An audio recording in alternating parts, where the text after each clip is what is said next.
Survivor of the 1990 attempted coup, Wendell Eversley, is calling for recommendations from the report of the Commission of Enquiry into the coup to be implemented.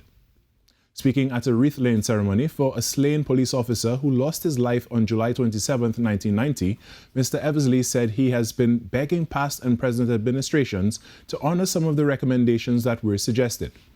He said July 27th is a day that remains embedded in the history of Trinidad and Tobago and believes it is time for certain actions to be taken to commemorate the day in a more meaningful way.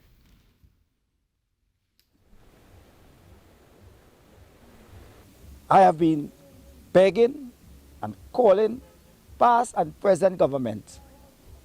Let us do not forget July the 27th, 1990.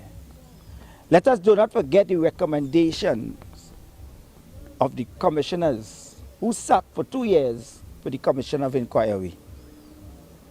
The recommendation of Chapter 11 said how this day should be respected. What should take place on this day?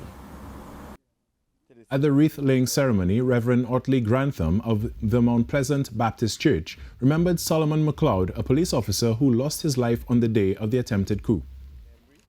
Of Solomon Mc Cleod, one who had just entered into the police service, the SRP, and was at guard at the police administration building in Port of Spain on the said July the 27th, when the parliament was stormed, and unfortunately his life had been taken away. His memory can and will never be lost in the hearts and the minds of his family, all those of us who were privileged to know him and interact with him.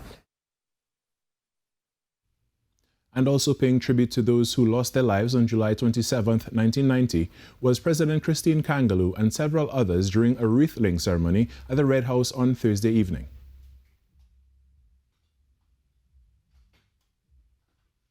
The short ceremony also recalled the names of those who died during the attempted coup, remembering Leo Devines, member of Dago Martin Central, Roger George, Assistant Superintendent of Police, Lorraine Caballero, Clerical Officer, Malcolm Basanta, Estate Policeman, Mervyn Teague, Government Broadcasting Unit, Arthur Giuseppe, former police officer, George Francis, and Solomon Mc Cleod, SRP.